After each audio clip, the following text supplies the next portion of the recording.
नमस्कार। बिहार में एनडीए की तरफ से अभी सीएम फेस फाइनल नहीं है और नेतृत्व भी तय नहीं है, नीति भी तय नहीं है, लेकिन उससे पहले प्रधानमंत्री नरेंद्र मोदी अपना चेहरा चमकाने के लिए और चुनावी बिगुल फूंकने के लिए बिहार पहुंच रहे हैं, जहां पर तमाम कार्यक्रम करेंगे और रैली भी करेंगे।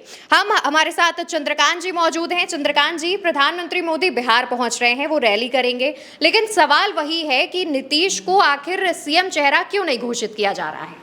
सवाल तो ये भी है कि नीतीश कुमार जब दिल्ली गए थे तो उनकी बात क्यों नहीं सुनी गई। जी। सवाल तो ये भी है कि जब नीतीश कुमार कुछ ऐसी अजीब हरकतों की वजह से अपमानित होते हैं तो भारतीय जनता पार्टी चुप क्यों रह जाती है। सवाल तो ये भी है कि भारतीय जनता पार्टी अभी तक सीट शेयरिंग का हल क्यों नहीं निकाल रही है। सवाल तो ये भी है कि नीतीश कुमार जब बिहार के लिए विशेष राज्य के दर्जे की मांग करते हैं तो भारतीय जनता पार्टी उस पर क्यों खामोश हो जाती है। सवाल ये भी है कि जब नीतीश कुमार बढ़ी हुई आरक्षण सीमा को संविधान की 9वीं अनुसूची में शामिल करने की मांग करते हैं तो भारतीय जनता पार्टी उस पर क्यों खामोश हो जाती है। सवाल बहुत सारे हैं और इन सब के बीच में जो आप ताज़ा सवाल आपने पूछा है वो भी है। बिहार में जैसा कि आपने बिल्कुल ठीक कहा, ना तो नेतृत्व है, ना तो नीति है, ना नायक है, लेकिन चुनावी बिगुल फूंका जा रहा है, जोर शोर से प्रचार किया जा रहा है। 24 अप्रैल को प्रधानमंत्री नरेंद्र मोदी मधुबनी आए थे और 29 मई को वो पटना में एक रोड शो करने जा रहे हैं। गोलंबर चौक और तमाम इलाकों से ये रोड शो गुजरेगा। 32 जगह उस रोड शो का स्वागत होगा। उससे बड़ी बात यह है कि प्रधानमंत्री वो रात बिहार में बिताएंगे। ये सबसे बड़ी बात है। बहुत लंबे वक्त के बाद मुझे लगता है कि ऐसा हो रहा है कि नरेंद्र मोदी किसी राज्य में रात बिताने जा रहे हैं, एक रात वहाँ रुकने जा रहे हैं, तो ये अपने आप में बड़ी खबर है। लेकिन मैं उस पर बात करूँगा। लेकिन अगर ये कह दिया जाए कि नीतीश कुमार के चेहरे पर चुनाव लड़ा जाएगा, नीतीश कुमार हमारे मुख्यमंत्री हैं, नीतीश कुमार हमारे मुख्यमंत्री रहेंगे और चुनाव के बाद वो ही हमारे मुख्यमंत्री रहेंगे अगर बहुमत मिला, ये बात कहने में क्या परेशानी है। इतनी सी बात ही तो नीतीश कुमार कहलवाना चाहते हैं, लेकिन नहीं कही जा रही। क्यों नहीं कही जा रही वो आप भी जानती हैं, हम भी जानते हैं और दर्शक इस बात को इस लिहाज से समझ लें कि महाराष्ट्र के एपिसोड को आपने देखा है, एकनाथ शिंदे और फडणवीस का जो पूरा चैप्टर था वो आपने देखा और कुछ वैसा ही बिहार में होने जा रहा है। नीतीश कुमार के राज्य में, नीतीश कुमार जहां 20 साल से मुख्यमंत्री हैं, उस राज्य में प्रधानमंत्री रोड शो करने आ रहे हैं और क्रेडिट किस बात का दिया जाएगा इस पूरे रोड शो में? ऑपरेशन सिंदूर का। यह कहा जाएगा कि प्रधानमंत्री नरेंद्र मोदी की वजह से हमने इतना बड़ा झंडा गाड़ दिया। ठीक बात है, आप धन्यवाद दीजिए, भारतीय जनता पार्टी के कार्यकर्ता धन्यवाद देंगे, लेकिन क्या जेडीयू के कार्यकर्ता उतने मन से धन्यवाद दे पाएंगे? देखिए, आप इस बात को समझिए कि बिहार में नीतीश कुमार एक मोर्चे पर नहीं लड़ रहे, नीतीश कुमार कई मोर्चों पर लड़ रहे हैं। जैसे ललन सिंह और संजय झा आज की तारीख में उनके हैं? बिल्कुल नहीं है। वो हैं जरूर जेडीयू में। वो एक फिल्म आपने देखी होगी ना, उंगली आपकी तरफ है हम आपकी तरफ है, ये वो सीन बिहार की राजनीति में चल रहा है। नीतीश कुमार के बड़े करीबी नेता थे, खबरों में आजकल आपने भी इनका जिक्र नहीं किया होगा, लोगों ने सुना भी नहीं होगा, मनीष वर्मा बड़े करीबी हुआ करते थे। कहाँ हैं आज? साइडलाइन कर दिए गए। मनीष वर्मा एक यात्रा की शुरुआत करना चाहते थे, उसको संजय झा के कहने पर उमेश कुशवाहा ने कैंसिल कर दिया। क्यों?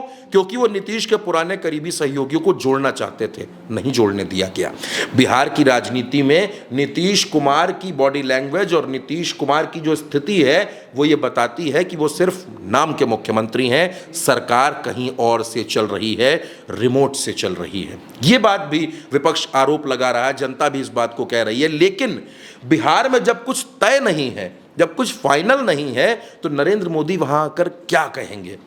ये आप इसको सोच कर देखिए, इसको फ्रेम करिए अपने दिमाग में कि जब प्रधानमंत्री पटना में होंगे, विक्रमगंज में होंगे, शाहबाद में होंगे, तो वो क्या कहेंगे कि हमको एनडीए को वोट दीजिए और किसको मुख्यमंत्री बनाइए।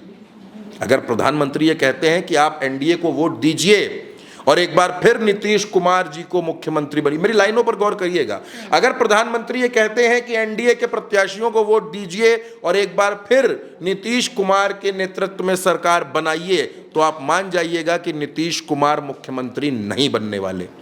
और अगर प्रधानमंत्री ये कहते हैं कि एनडीए को वोट दीजिए और नीतीश कुमार को फिर से मुख्यमंत्री बनाइए, तब आप मानिएगा कि नीतीश के लिए कोई राहत वाली बात है। मैंने ये जो 2 लाइनें बताई हैं इन पर गौर करिएगा। अगर सेकंड लाइन प्रधानमंत्री बोल दें तो बहुत बड़ी बात होगी, नहीं बोल सकते।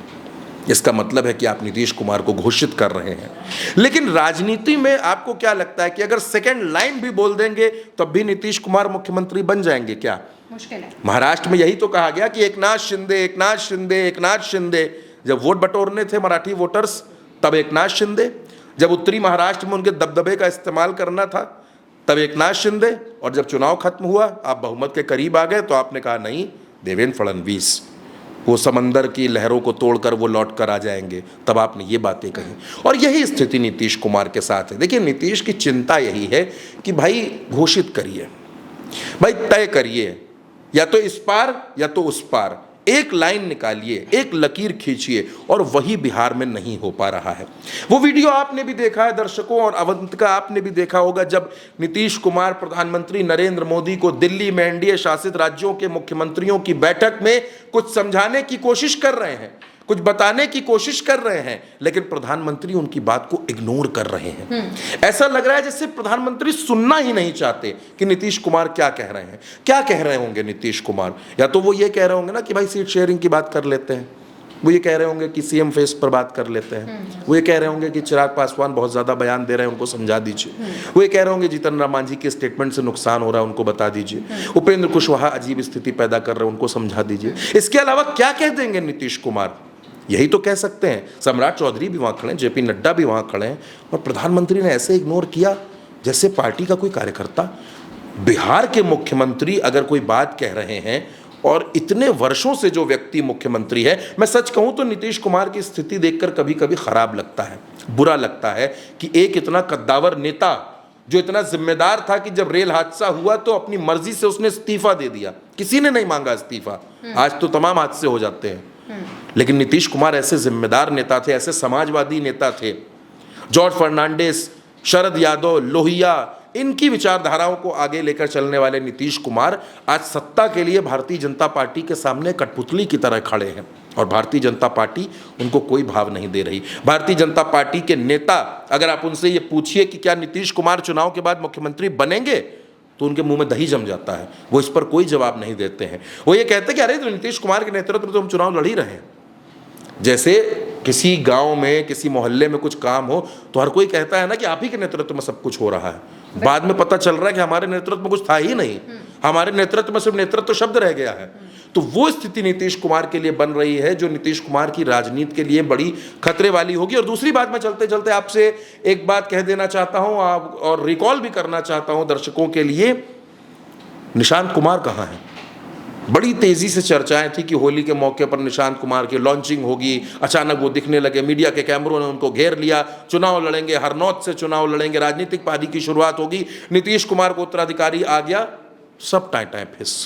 कैसे, क्यों, किसने करवाया, ये कैसे हुआ, इस पर भी बातचीत बेहद जरूरी है। ये कैसे हुआ, क्यों नीतीश कुमार के बेटे निशांत राजनीति में उतने सक्रिय नहीं हो पाए जितना सक्रिय उनको होना चाहिए था। बिल्कुल, और सवाल ये भी है कि आखिर निशांत कुमार अचानक से गायब कहाँ हो गए हैं। मीडिया के कैमरे पर अभी निशांत कुमार नजर आ रहे थे, बात कर रहे थे कि हमारी शाह अंकल से बात हो गई है, शाह अंकल ने हमसे ये बता दिया है। अब अचानक से निशांत कुमार, उनके बयान और तमाम चीज़ें गायब हो चुकी हैं, और इस पर सवाल उठ रहे हैं। ये सवाल आपको गोदी मीडिया की तरफ से नहीं बताए जाएंगे, लेकिन जिस तरीके से नीतीश कुमार का इस बार बिहार में इस्तेमाल भाजपा कर रही है, उसका जो नुकसान है वो नीतीश कुमार को देखना होगा, क्योंकि अभी तक मुख्यमंत्री के चेहरे को लेकर के भाजपा की तरफ से कोई भी बात नहीं कही गई है, और ना ही भाजपा के शीर्ष नेतृत्व ने ये कहा है कि चुनाव अगर बहुमत आता है, चुनाव अगर हम जीतते हैं तो नीतीश ही मुख्यमंत्री बनेंगे। अब ऐसे में देखना होगा कि कल जब प्रधानमंत्री नरेंद्र मोदी बिहार में रैली करेंगे, दौरा करेंगे, तब वो क्या भाषण देते हैं, सीएम फेस को लेकर के कुछ बात करते भी हैं या फिर उस बात को स्किप कर देंगे। आपको जो भी लगता हो या फिर आपके जो भी सवाल हो वो नीचे कॉमेंट सेक्शन में बताइएगा, और उल्टा चश्मा यूसी को सब्सक्राइब करना बिल्कुल मत भूलिएगा।